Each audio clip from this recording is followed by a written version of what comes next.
Hello प्यारे बच्चों, आज आपके सामने फिर से एक नया क्वेश्चन 10th सामाजिक विज्ञान चैप्टर फर्स्ट का लेके आया हूं। क्वेश्चन है, यूरोप में राष्ट्रवाद के विकास में सांस्कृतिक योगदान को दर्शाने के लिए 3 उदाहरण दीजिए।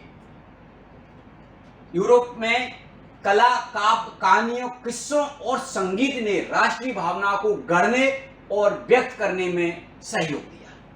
यह क्वेश्चन आपका बता रहा है, वो आपसे पूछना चाह रहे हैं यूरोप में राष्ट्रवाद के विकास के लिए सांस्कृतिक योगदान को दर्शाने के 3 उदाहरण। आपके फर्स्ट चैप्टर में रूमानी राष्ट्रवाद वाला जो चैप्टर है, वो टॉपिक है, उस टॉपिक में ये बहुत अच्छे से दिया गया है।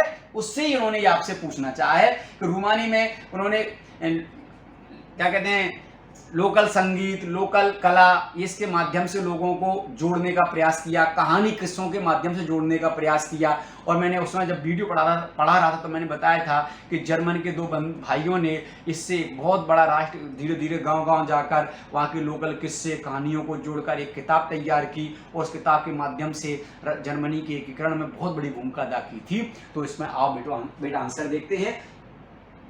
यूरोप में कला, काव्य, कहानियों, किस्सों और संगीत ने राष्ट्रीय भावना को गढ़ने और व्यक्त करने में सहयोग दिया। नंबर 1, जर्मन दार्शनिक योहान गॉटफ्रीड जैसे रूमानी चिंतकों ने दावा किया कि सच्ची जर्मनी संस्कृति उसके आम लोगों में निहित थी। राष्ट्र की सच्ची आत्मा लोकगीतों, जनकाव्य और लोक नृत्यों से प्रकट होती है। ये पहला पॉइंट है जो मैंने आपको समझाया था। दूसरा, भाषा ने भी राष्ट्रीय भावना के विकास में एक महत्वपूर्ण भूमिका निभाई। इसका सबसे अच्छा उदाहरण पोलैंड है। माय डियर स्टूडेंट्स, पोलैंड पर रूस ने अधिकार कर लिया।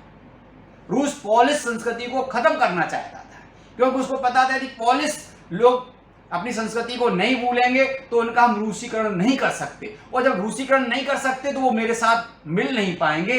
इसलिए उन्होंने अपने पाठ्यक्रम से, शिक्षा के पाठ्यक्रम से पोलिश भाषा को समाप्त करने के लिए पोलिश भाषा को ही हटा दिया। चर्च में पादरी जो पूजा पद्धति में पोलिश भाषा का प्रयोग करते थे, उन पादरियों से मना कर दिया गया। मना नहीं मानने पर उन्हें चर्च से बाहर निकाल के कारागार में डाल दिया गया, निर्वासित कर दिया गया। तो फिर भी वो पोलिश को खत्म नहीं कर पाए। वो बहुत अच्छा उदाहरण यहाँ पर, भाषा में भी राष्ट्रीय भावना के विकास में एक महत्वपूर्ण भूमिका निभाई। इसका सबसे अच्छा उदाहरण पोलैंड से मिलता है, जब वहां रूस के विरुद्ध 1831 में एक विद्रोह हुआ। रूस ने उसे बलपूर्वक कुचल दिया, पोलिश भाषा स्कूलों से हटा दी गई, लेकिन फिर भी राष्ट्र प्रेमियों ने रूस के विरोध के लिए भाषा को हथियार बना लिया और चर्च के आयोजनों एवं धार्मिक शिक्षा में पोलिश भाषा का इस्तेमाल करना शुरू कर दिया। तीसरा बेटा, कैरोल कुर्पिस नामक पोलिश नागरिक ने, यानी पोलैंड के निवासी ने रूस के विरुद्ध राष्ट्रीय संघर्ष में अपने अपेरा संगीत को प्रमुख अस्त्र बनाया।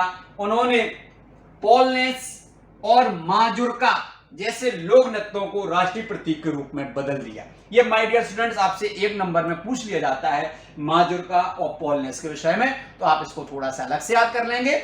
तो इस प्रकार से आपने देखा कि कैरोल कुर्पिस ने अपने लोकल जो फोक क्या कहते हैं, लोक नृत्य थे, उन लोक नृत्यों के माध्यम से भी राष्ट्रीयता के भाव को प्रदर्शित किया। और रूस के जो पोलैंड के ऊपर